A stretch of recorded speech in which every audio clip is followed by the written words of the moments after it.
Swayam Prabha. Digital India. Educated India.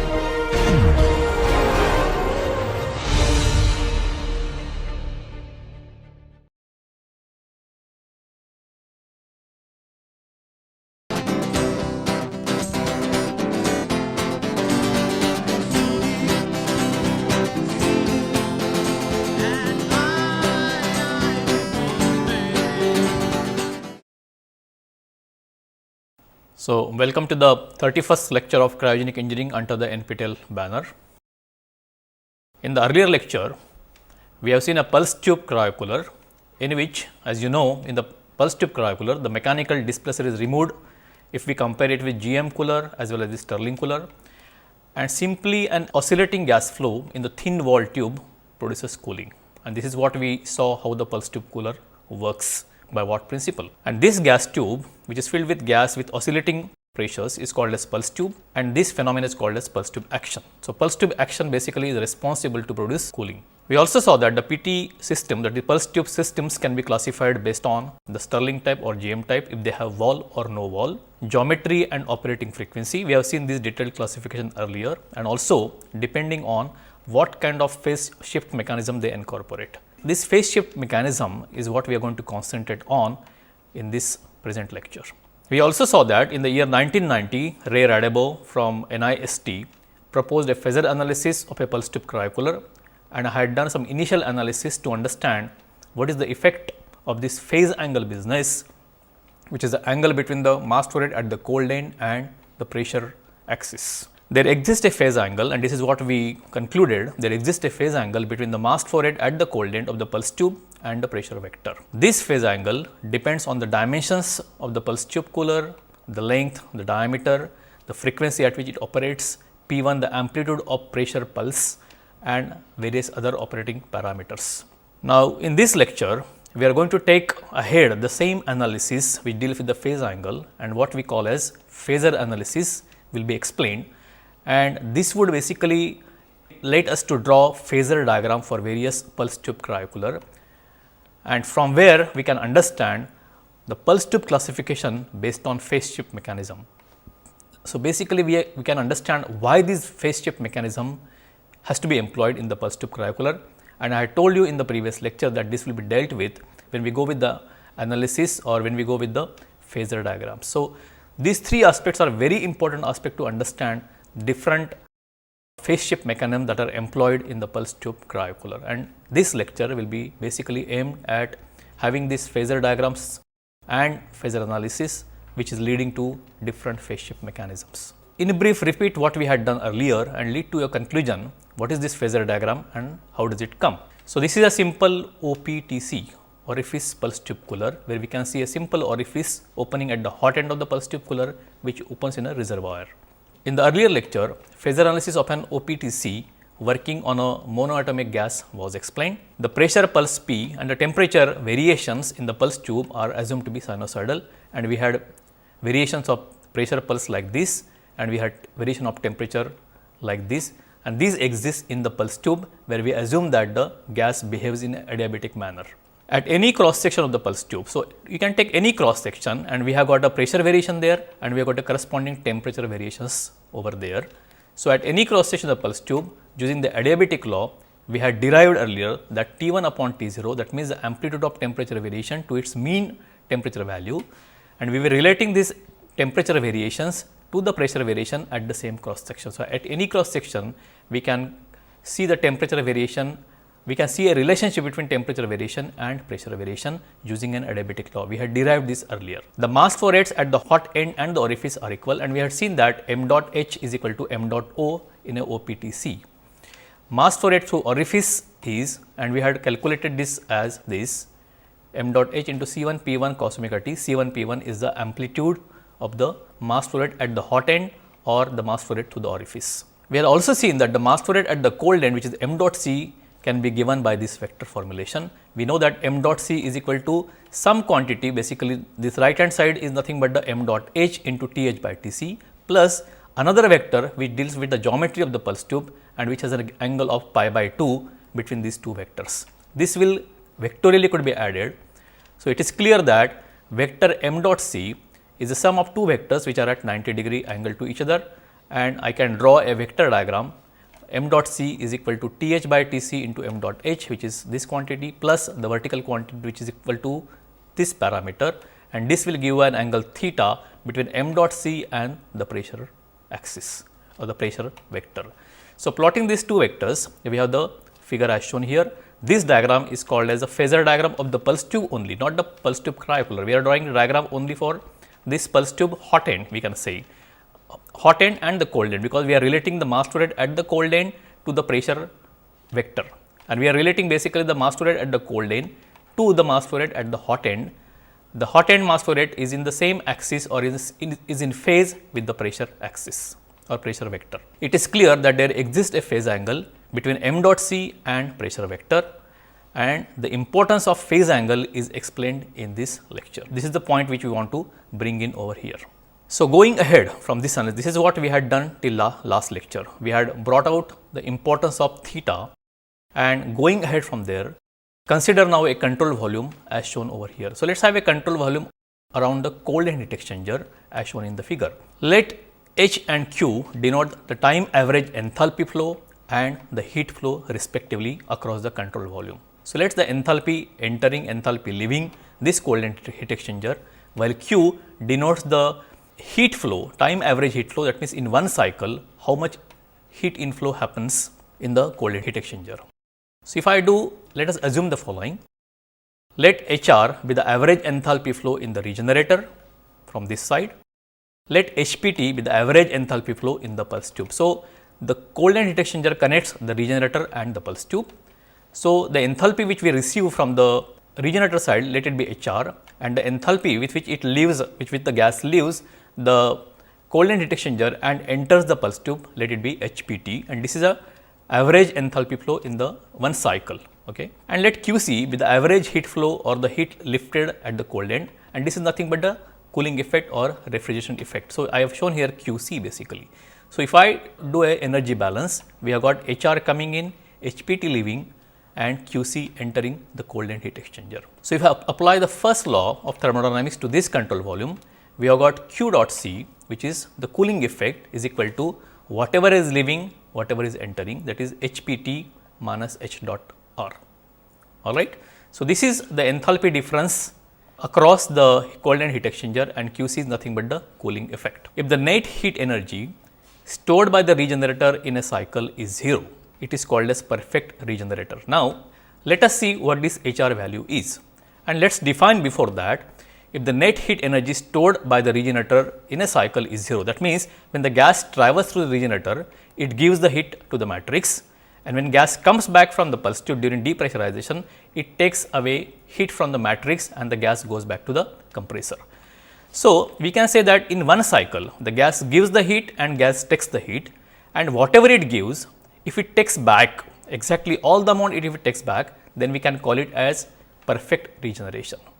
Alright. Therefore, we can say that the heat energy lost by the gas during pressurization, if it is the same as the heat energy it gains during depressurization, right.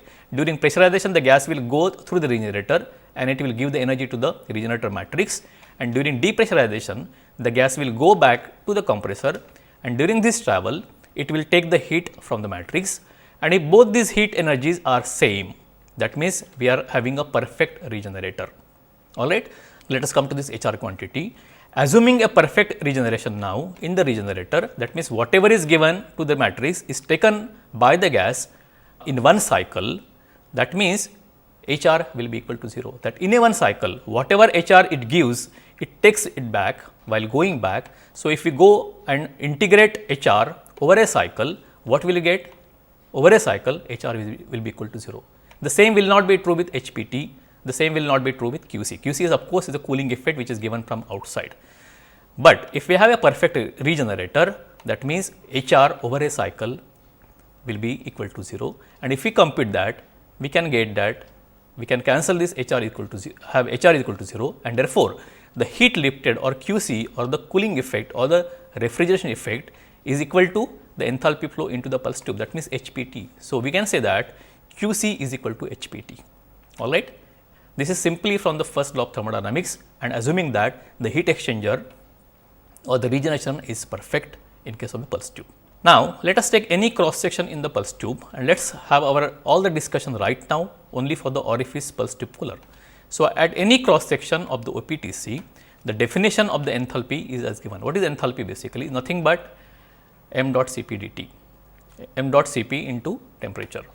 So, let tau be the total time period of one cycle, let Cp be a constant quantity, let us not assume the Cp variation with temperature and pressure, and let us assume it to be a simple constant quantity, and the time average enthalpy therefore will be H dot will be equal to Cp by tau integrating from 0 to tau m dot T into dt. So, what is varying in the pulse tube is m dot, what is varying in the pulse tube also is temperature, while Cp is constant we have assumed and tau is a time for one cycle. So, basically we are trying to integrate and find out enthalpy during entire cycle or tau time. Now, let us replace this T. We had assumed that T has a variation of T0 plus T1 cos omega T, and let us put this value over here. So, now we got this quantity. Understand what I am doing is basically calculating the value of enthalpy, and for which I am doing all this algebraic calculation in order to reach some expression which leads to this phase angle business between the mass flow rate at the cold end and the pressure axis. I am trying to do an exercise which will lead to us to calculate the cos theta or calculate a relationship between the mass flow rate at the cold end and the pressure axis, and put this in equation which will give me cooling effect, because ultimately pulse tube cooler is basically producing cooling effect. So, I want to find a relationship between what is this cooling effect and how it is connected to the cos theta business, because for which all these phase shift mechanisms are incorporated. So, we got an expression for H dot which is nothing but equal to cooling effect also, as we have found out.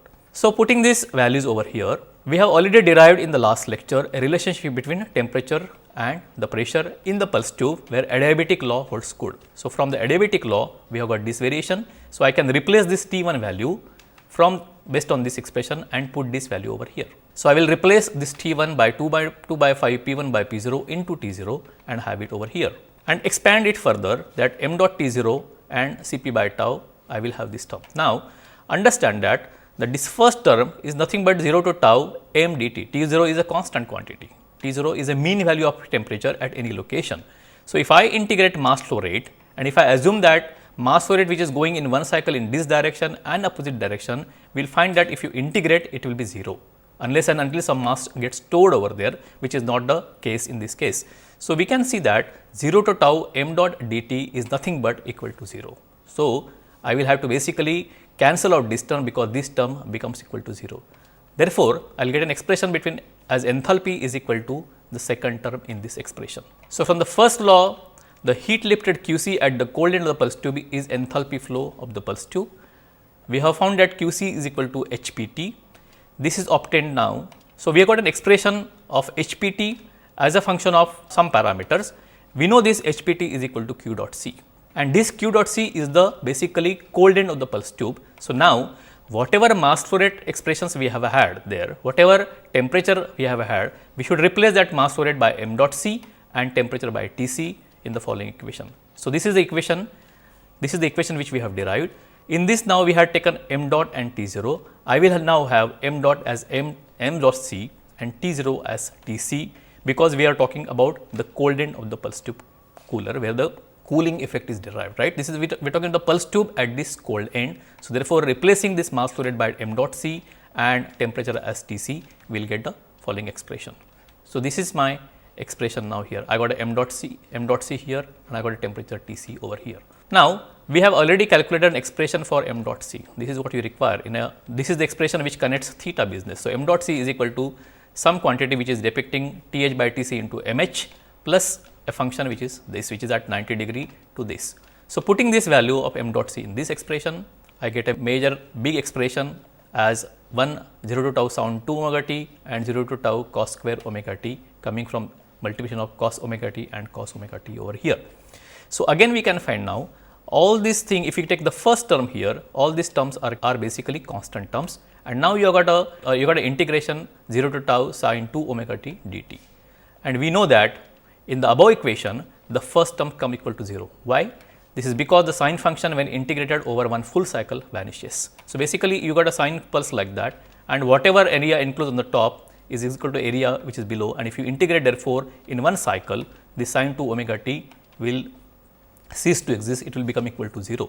Therefore, H dot is equal to this quantity, a cos square omega t term will appear over there. So, now I can write that cos square omega t is equal to 1 plus cos 2 omega 2. By simple trigonometry, I know that this is the parameter, and now I will again split this expression into two parts. Cancelling this T c over here, I got this term, and then integrating. So, 0 to tau into 1 dt, which is what I will get over here, and 0 to tau cos 2 omega t dt. Again, by the same expression, if I have a cos to be integrated over a cycle, this expression again will vanish. In the similar way, we had sin 2 omega t as equal to 0 over integration over a cycle. So, we will have the same expression here. Here again the second term is 0. This is because the cosine function when integrated over one full cycle vanishes. And if I have 0 to tau dt, what I will here is tau, right. So, I get expression now H dot is equal to this into tau, and therefore, tau and tau will get cancelled over here, and one simple expression will come from here, which is equal to C1 Cp Th P1 square into divided by 5 P0. So, my time average enthalpy will come like this. Now, let us see what is this C1 into P1 is. We know that the mass flow rate at the hot end m dot h is a vector. We have calculated an expression for m dot h, which is the mass flow rate at the hot end, and we know that m dot h is equal to C1 P1 cos omega t. So, can you find that the magnitude of m dot h is nothing but C1 P1, all right. So, magnitude of C1 m dot h is nothing but C1 P1, and here we got a term C1 P1. In fact, we got a P1 square, and if we take one P1 from here, we got a C1 P1, and that can be replaced by m dot h over here. So, if I do that thing and if I put this value over here, in this case, I will write this as m dot h over here. So, now I am basically trying to relate the cooling effect to the mass flow rates, and ultimately they will have a cos theta or a theta function over there. We have already derived this expression, which leads me to get a cos theta value, all right. So, you know m dot c is equal to some vector which has got a m dot h and some vertical vector basically, which is at 90 degree to pressure vector. So, what does it give you? A cos theta is equal to adjacent side divided by hypotenuse. What is the adjacent side? Th by Tc into m dot h divided by m dot c. So, now this m dot h which we have derived can be written in terms of m dot c into cos theta. Are you understanding? And therefore, now I can write m dot h is equal to Tc by Th into m dot c cos theta, and I will try to put this value over in this expression now. So, now my H dot expression becomes as a function of m dot c cos theta and all other parameters, where this Th and this Th will get cancelled over here, and I have got an expression now H dot is equal to Cp by 5 P1 by P0 Tc m dot c cos theta. What is the Cp? Specific heat at constant pressure. Now, can I relate it to for a monatomic gas? Yes, I can. I can replace that Cp by some universal gas quantity expression, and therefore, let us see what is this. For a monoatomic gas like helium, we have got a gamma is equal to 5 by 3. Therefore, the specific heat at constant pressure Cp is given by following expression, which is Cp is equal to universal gas constant R gamma divided by gamma minus 1. And if you put gamma is equal to 5 by 3 in this expression, what you get Cp is equal to 5 by 2 R. So, if I put this value over in this expression, put Cp is equal to 5 by 2 R, I get a very good expression, which is simple this. So, now we know that this enthalpy is nothing but cooling effect. This enthalpy is nothing but refrigeration effect. Q dot C is equal to H dot is equal to half R T C into P1 by P0 into m dot C cos theta. So, this leads to a very simple expression in order to calculate the cooling effect at in the pulse tube cooler, which is taken at the cold end heat exchanger at the cold side of the pulse tube cooler. So, on what parameters this Q dot C will depend? Let us see this. So, this is my expression. From the adjacent equation, it is clear that the heat lifted at the cold end QC depends on m dot C. Quite obvious, Q dot C depends on m dot C. Quite obvious, it depends on P1 by P0, Tc and phase angle, which is cos theta. R is universal gas constant, so no problem about this.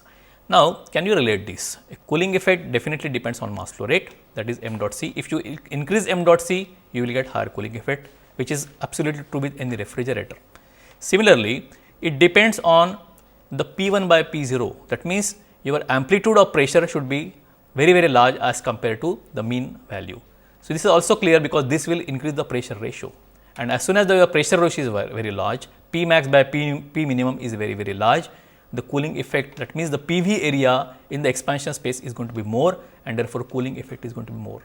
So, I can understand that QC is directly dependent on m dot C, QC is directly dependent on P1 by P0.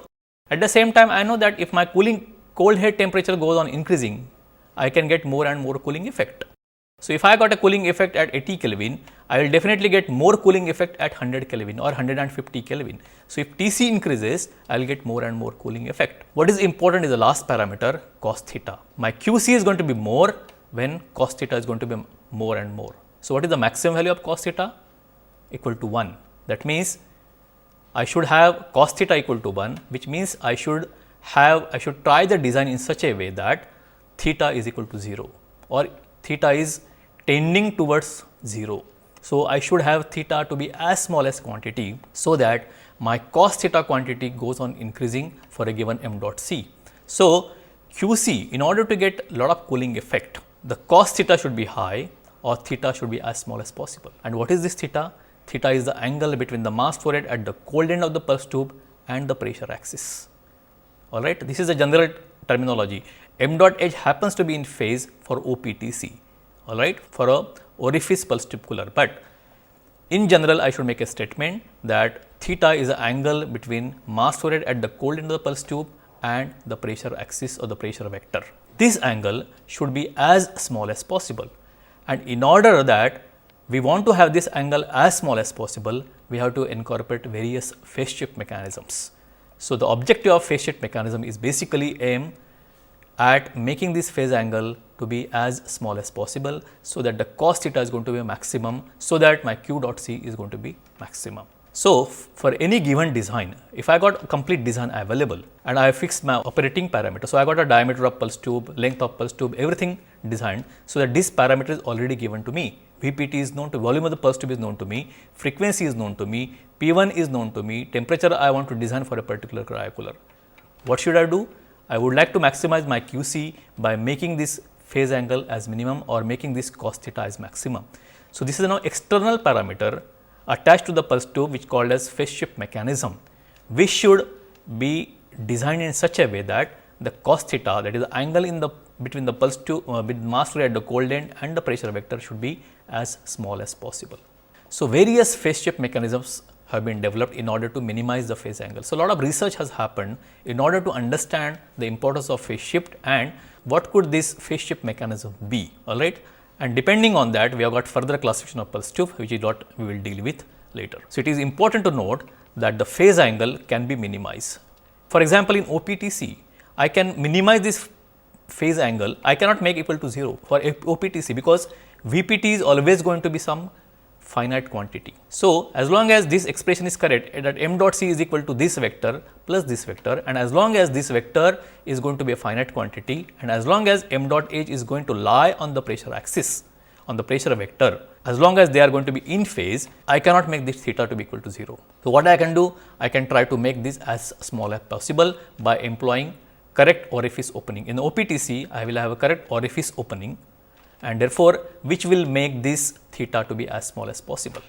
So, it is important to note that the phase angle can be minimized, and in certain cases, now we will study different mechanisms of phase shift mechanisms, and in certain cases it can be made equal to 0 or also, or very close to 0 also, alright. So, understand that QC is a function of all these parameter, which depends on cos theta, which depends on m dot C, P1 by P0 and Tc also. Based on this cos theta, function of this cos theta, based on why do we have to reduce this phase angle, and what are the phase shift mechanisms that have to be employed in order to get more and more cooling effect from pulse tube. We have got further pulse tube classification, and we have seen this pulse tube classification earlier, which can be done based on Stirling type, GM type, geometry, frequency. But one of the parameters for Stirling type pulse tube cooler or GM type pulse tube cooler was also based on the phase shift mechanisms. And I had that time said that I will talk about this later in detail, although I had shown the names then. So, let us understand, based on this phase shift mechanism, what is the further classification. And you can see that there are further 4 parts. One is a basic type pulse tube cooler, which we say basic phase shift mechanism, or we can call it basic type pulse tube cooler. orifice type pulse tube cooler, which we have already dealt with. Then we have got an inertance tube pulse tube cooler, and also we have got a double inlet valve pulse tube cooler. Alright. So, these are 4 different types of phase shift mechanisms that are employed in addition to all these classifications. So, this could be combination of U type and orifice, U type on inertance tube, U type and double inlet and things like that. So, as far as the phase shift mechanism that has to be employed in the pulse tube cooler, we have got these 4 different possibilities: basic, orifice, inertance and double inlet. And now, depending on whatever diagram we had done, we have shown you the diagram of the pulse tube which was meant for only orifice, because that was simple to understand. Now, let us draw the phasor diagram for a pulse tube which are of basic type. Again, orifice we can cover, inertance tube or double inlet type, and let us try to understand what are these different mechanisms and how do these different mechanisms help to minimize theta angle or to maximize cos theta. Yeah, this is what we will concentrate on. So, this is what we call as a basic pulse tube. What is this basic pulse tube? That means there is nothing at the hot end. There is the pulse tube cooler and there is a hot end heat exchanger, and after that there is no orifice and there is no reservoir. And this is what was perceived as pulse tube initially when Gifford came up with idea in 1963, and this is what we call as the basic pulse tube. Now, let us see what happens to this basic pulse tube in detail in the next slide. But the second classification is orifice pulse tube. So, we have got at the hot end now, we got an orifice which is leading, we got a small inlet for the gas. So, gas does not stop at this point, this gas goes through an orifice and opens up in a reservoir. So, this reservoir is a very large volume as compared to the pulse tube volume. So, the gas during pressurization will go through this orifice. Depending on the orifice opening, it will just go through the orifice and go to the reservoir, and reservoir, because it has got a very large volume, it will hardly have any pressure fluctuations. So, you have got a pressure fluctuation on this side, while you do not have any pressure fluctuations normally, or the pressure fluctuations are absolutely minimum in the reservoir, and this is called as OPTC. Some people call it OPTR, orifice pulse tube refrigerator. This is called as BPTR. So, we are calling it as BPTC, OPTC. Then what we have is a double inlet valve. In double inlet kind of phase shift mechanism, what is happening? We have got the same thing as OPTC. We have got orifice and reservoir. In addition to that, we have got one more valve, and this is called as double inlet valve. So, we can see that gas after compression, before entering the after cooler, some pressurized gas is just taken off and it is allowed to join at the hot end in pulse tube cooler. So, this is it's joining at the hot end, near the hot end, after the pulse tube cooler, after the hot end heat exchanger. This is called as double inlet valve, and now when the gas gets pressurized, some part of the gas or very small part of the gas actually goes in this double inlet circuit, and the less gas would go through the regenerator and the pulse tube. Alright. So, this is a mechanism which helps basically to reduce the phase angle theta, and we will see how. And lastly, we have got one more addition, we got an inertance tube. That means, at the hot end, instead of having orifices, what we have got a very small capillary conductor tube of 1 or 2 millimeter diameter and a very large length, which can lead to inertance tube, and this could be even double inlet inertance tube also. So, this is called as inertance tube pulse tube cooler, and one can have even the combination of double inlet with inertance tube. So, which will be called as DIPTC. This is called as ITPC, and we can call double inlet ITPC also. So, these are the 4 different classifications based on the phase shift mechanism. What is the phase shift mechanism here? In the basic pulse tube, there is no phase shift mechanism. Here you got orifice plus reservoir. Here you got 2 orifices, and that is why you call it double inlet valve leading to an orifice again over here. We got an inertance tube pulse tube cooler, inertance tube leading to a reservoir, and we may have double inlet inertance tube PTC also. This is what a pulse tube classification would look like when you got a classification based on various phase shift mechanism. Now, let us try to see how do you get cooling, how does it affect theta in a basic pulse tube, orifice pulse tube and double inlet pulse tube. So, as far as this discussion goes for this, we will go basically for these 3 types, basic, orifice and double inlet type, while the inertance tube I will explain to you based on RLC circuit, the resistance, inductance, capacitance kind of mechanism, which we will do in the next lecture.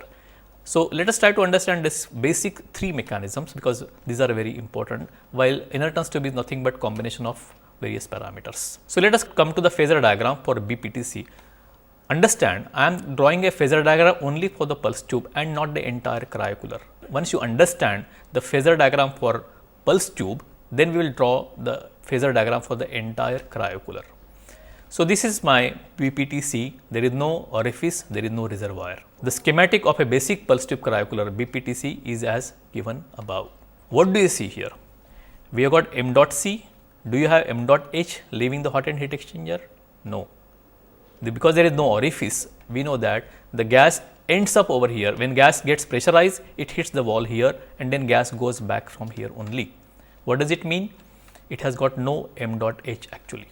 So, an expression which we had derived earlier was m dot C, that is the mass flow rate at the cold end of the pulse tube, which is at this area, is equal to Th by Tc into m dot H, which is the mass flow rate at the hot end of the pulse tube, plus a parameter depending on what is the volume of the pulse tube, what is the frequency of the pulse tube, what is the amplitude of pressure, which is at a 90-degree vector addition to vector of m dot H. As you can see from BPTC, m dot H is equal to 0.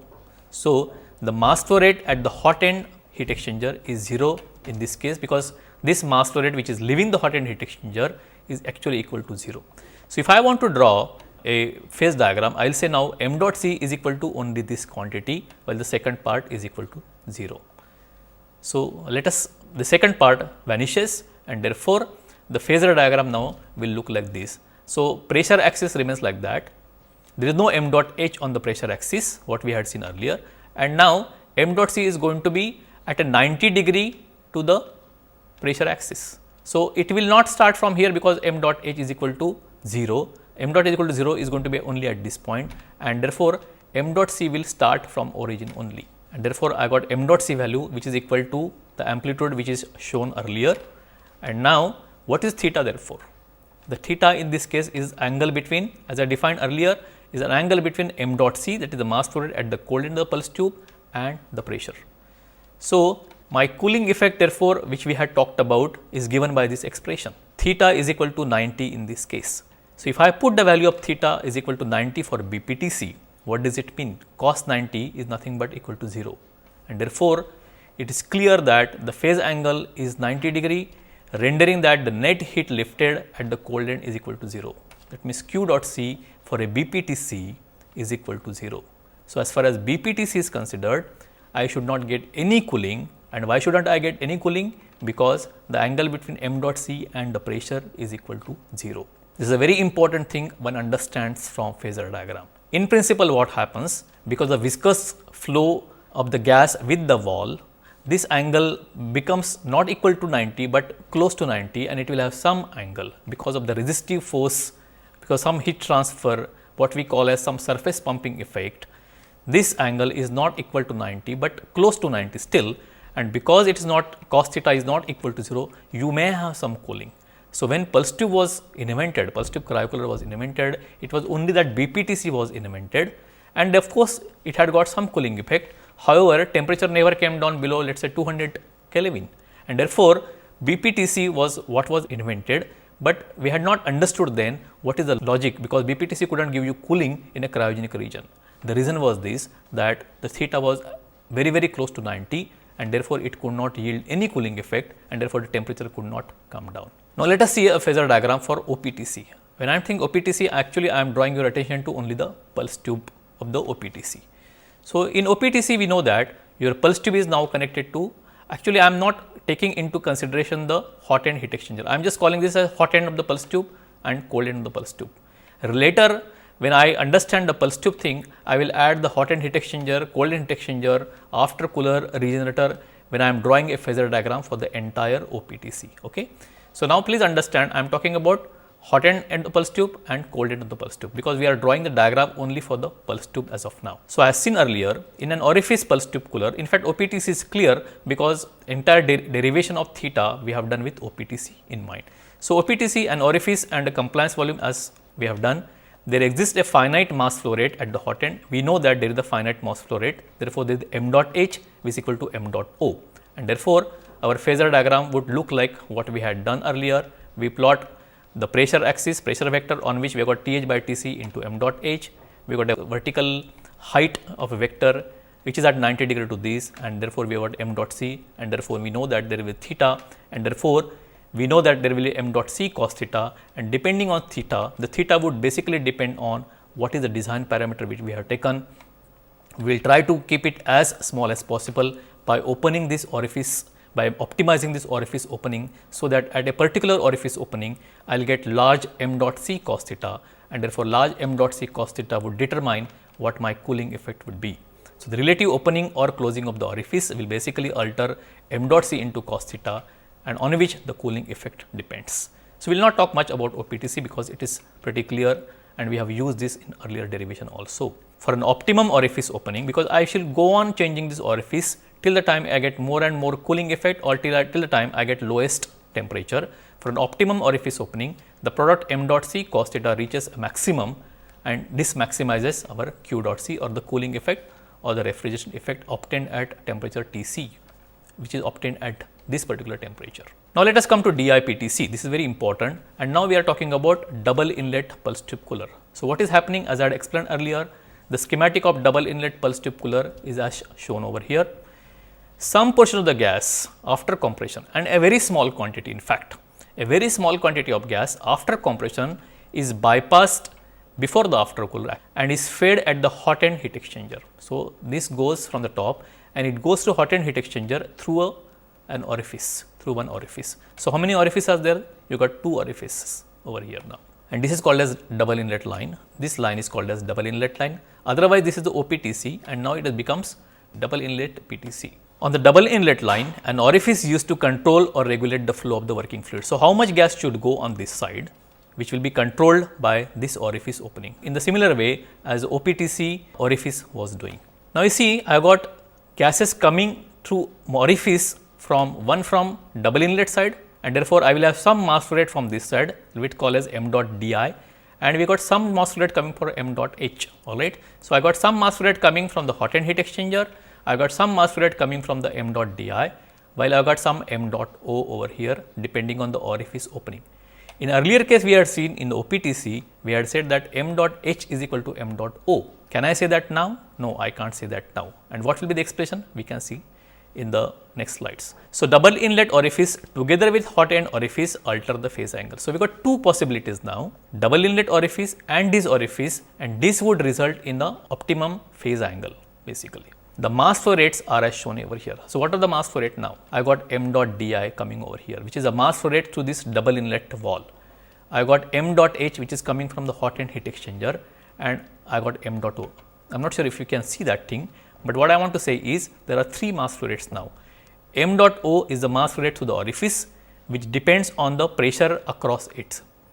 That means, m dot o is always going to be in phase with the pressure axis. In earlier case, it was m dot h because m dot h was nothing but equal to m dot o, while m dot di is the mass flow rate through coming to the double inlet wall, and m dot h is the mass flow rate coming from the pulse tube side or the hot end heat exchanger side. So, if I want to plot a phasor diagram, I got a pressure axis, and I know that m dot o or Th by Tc into m dot o will be always be in phase with pressure, because the mass flow rate through orifice always depend on the pressure difference across it. So, for the mass flow rates we have, if I do the mass balance, m dot o, if I am doing during pressurization, I know that m dot o is equal to what is coming from the pulse tube plus what is coming from double inlet. So, m dot o plus m dot h plus m dot di. So, I know to do vectorial addition of these in order to get m dot o. And if I multiply all these three quantity by Th by Tc, because we know that ultimately I want Th by Tc into m dot h in order to calculate m dot c. This is what expression we have already derived earlier. So, I got Th by Tc into m dot o is equal to Th by Tc into m dot h plus Th by Tc into m di. It implies that I have just said that m dot o is a vectorial addition vector sum of m h plus m dot di. This is expression what we derive. We know that m dot o is always in phase with the pressure vector, because it is a flow through an orifice which depends on if pressure difference increases, the m dot o will increase in the same proportion. So, if I want to draw now a phasor diagram, I will first draw a pressure axis and I will draw on this Th by Tc into m dot o. Now, I will know that m dot o is equal to m dot di plus m dot h, and if I do the vectorial addition over here now, m dot h and m dot di are vectorially added to yield m dot o, and now I can have the position in such a way depending on the orifice openings on either side that my m dot h would lie below m dot. Alright. So, I will have possibility of having m dot h to lie below m dot o vector, and therefore, T h by T c into m dot h plus T h by T c into m d I. Do not go by these lengths right now, we are just showing that relative positions of m dot h and m dot d I would look like this, and therefore, vectorially if I add, this is m dot h into T h by T c plus m dot d I into T h by T c, this plus this is equal to T h by T c into m dot o. Now, I know T h by T c into m dot h. So, we have calculated the mass flow rate at this plus the pulse tube cooler volume if I want to add, then I will get m dot c. So, we have already developed a relationship between m dot c is equal to m dot h into T h by T c plus, we have an expression depending on the which is at 90° to this. So, if I want to, from the equation of m dot c now, we have the other side of the triangle as shown in the figure. So, from here I will have omega p 1 into V p t divided by R T c gamma, which is representing the adiabatic action in the pulse tube, because the gamma figures over here, and this is my vector quantity depending on V p t, pressure, omega, etc., drawing at 90° to the pressure pulse, because they are at 90° to the pressure vector, and this plus this vectorially added together will give me m dot c. So, now my m dot c will be like this. What you can see from here is, earlier this m dot h was in phase with the pressure vector. Now, I have pulled this m dot h below because of the presence of m dot d I. As soon as I pull it below, this vertical quantity equal to this gets started from the point which is below this pressure vector, because of which even m dot c gets pulled down, and therefore, my theta, which is the angle between m dot c and pressure, also gets reduced. So, what is happening? Only because we have incorporated a d I value because of the double inlet, because the double inlet orifice presence, I have got this vectorial addition which gives me m dot o, because of which my m dot h gets pulled down below the pressure vector, and therefore, as a result of which my theta, which is this, gets reduced as compared to if you see with OPTC. It is clear that the phase angle is reduced due to this modification, and this is what basically the gist why this DIPTC is employed. The DIPTC will pull this m dot h down below the pressure vector, because of which theta automatically will get reduced, theta being the angle between m dot c and the pressure pulse.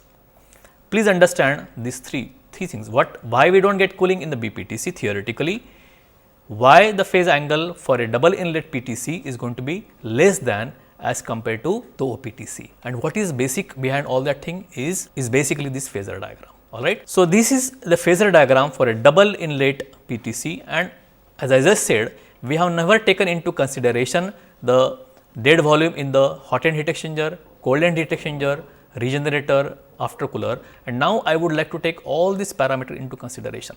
So, what we can do is now extend this, and in this pulse tube now, this is the diagram for a pulse tube, we can just add a cold end heat exchanger to this and see a change what happens if I add cold end heat exchanger to my phasor diagram. Alright. So, till now we have done phasor diagram for BPTC, OPTC and DIPTC only for the pulse tube. I am adding one more component to this pulse tube to see how it alters the phase diagram, and then we will derive the phasor diagram for the entire pulse tube cooler. So, phasor analysis. In the phasor analysis, we had assumed an adiabatic process in the pulse tube. So, as far as the pulse tube was concerned, we had adiabatic compression and expansion happening over here. While in the other elements, for example, in the connecting tube, this is my connecting tube, aftercooler, cold end heat exchanger, regenerator, hot end heat exchanger, we are assuming the temperatures to be constant. So, we can assume the entire hot end heat exchanger to be at particular temperature. Regenerator, if I do slices, I got variation of regenerator temperature happening across the length like this, or I can assume the entire regenerator to be at one fixed temperature also. So, we can assume this to be isothermal temperatures over here, and for the sake of understanding, let us now analyze the cold end heat exchanger to the pulse tube. So, I am just taking this pulse tube, I am adding one cold end heat exchanger. Understand this pulse tube was happening, the processes were happening at adiabatic law, while here in this case it will be isothermal at a fixed temperature. The regenerator will be isothermal at a temperature TR, let us say AC will be at a particular temperature TR, some temperature after cooler. So, as done earlier, we will have pressure variations, but we will have temperature equal to T0. So, for example, T0 will be some temperature over here, some temperature TR over here. And let us understand, if I want to do a mass balance at this, I got m dot RC entering this, I got m dot C leaving this, and therefore, I got some m dot CHX, that is a mass flow rate in the cold end heat exchanger, will be equal to m dot C minus m dot RC. From the earlier derivation now, if I go for the earlier derivation, I can do all this algebraic calculation which we have done, and we can now see that m dot RC, which is the mass flow rate at this thing, and it is related to m dot C by this formulation. So, m dot RC is equal to m dot C plus a quantity which does not have a gamma here, because this is not a adiabatic process. We had derived a similar expression for m dot C, which is equal to m dot C, which is equal to m dot H plus depending on the volume of the pulse tube, but which had a gamma in the bottom because it was having a adiabatic action. Please understand this. So, I am now calculating m dot RC. If my m dot C is known to me, I have got one more in a similar manner. I got the same expression. However, because this process in the cold end heat exchanger is happening is an isothermal process, I will not have a gamma figuring out here. And if I do a phasor diagram for this, so m dot RC is equal to this plus this, and I can put the value of m dot C which we have derived earlier. So, m dot C is basically this as m dot H. Putting this value of m dot C in this, I will get m dot RC is equal to cos pi by 2 Tc by Th by Tc m dot H, and this is the quantity. So, this quantity depicts the volume of pulse tube, this quantity depicts the volume of heat exchanger which is at Tc temperature. Therefore, the mass flow rate m dot RC is the sum of two vectors which is having a quantity of this plus this at a pi by 2 angle with m dot H. Alright. So, now if I want to do phasor analysis to this is my normal phasor diagram for m dot C, where we have taken this quantity as over here. I will add to this quantity. From the above equation, it is clear that the first term is at 90 degree to the second term. Plotting these two vectors, we have second quantity which depends on what is the volume of heat exchanger over here.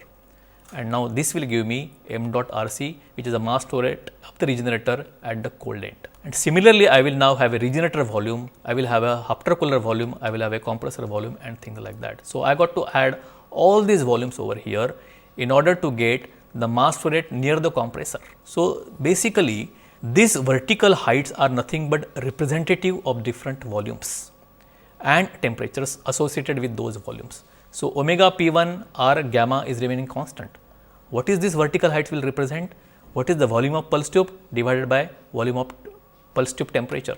What is the volume of this heat exchanger divided by its temperature? Then comes the regenerator, then comes the aftercooler, then comes the compressor. So, I have to basically derive this phase diagram for the entire pulse tube cooler in this way.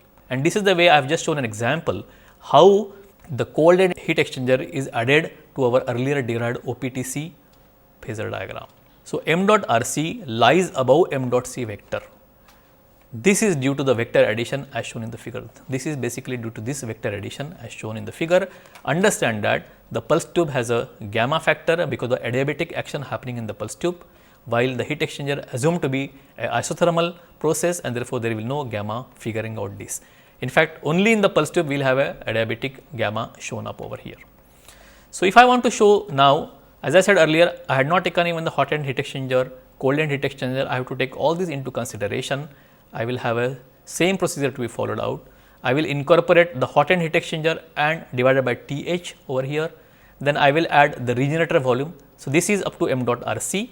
I will add entire regenerator volume depending on the temperature of Tr, and I will get m dot R at this point, let us call it RAC. Then I will have aftercooler volume added over here at its temperature. I will again have m dot RC at this point, and then I will have some connecting tube. If I add connecting tube also, I will have this, and then I will have a compressor at the top end. Okay, I have not shown the connecting tube volume over here, but that also would figure out here. So, following a similar procedure for the rest of the elements, we have a phasor diagram for the entire cryocooler. Now, can you imagine that for getting cooling effect, what I want is only this m dot C, but to get this m dot C, I am going to compress vectorially if I see so much of mass in the compressor. So, my compressor is going to be bigger and bigger, and correspondingly I have to give a lot of power to it. So, a phasor diagram basically tells you how much gas needs to be compressed in the compressor in order to get a relative m dot Tc, and this is a phasor diagram for a OPTC. So, from the figure it is clear that m dot Cp vector is almost double the length of m dot C vector, and therefore, my compressor power also accordingly will get decided. So, this is basically in nutshell phasor diagram we have to construct, and I will take some tutorial in the next lecture on development of this phasor diagram for some cryocooler, where we can take some practical values and we can develop a phasor diagram. But understand, you will have to spend some more time to understand, but understand what is this physical understanding of this theta, cos theta, and how does one derive this phasor diagram for OPTC, DIPTC, etc. Therefore, for a given m dot C, we need a very large m dot Cp.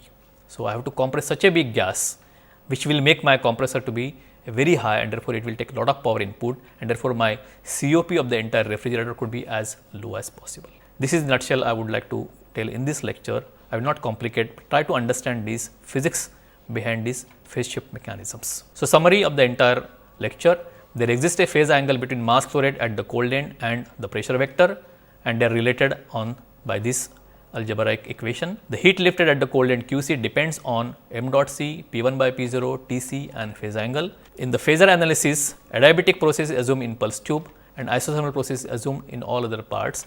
The relative lengths of various vectors indicate the mass flow rate in those parts. So, we got a mass flow rate through pulse tube, mass flow rate through aftercooler, mass flow rate through compressor, and they are related by different design or different volumes divided by their respective temperatures. A self-assessment exercise is given after this slide. Thank you very much.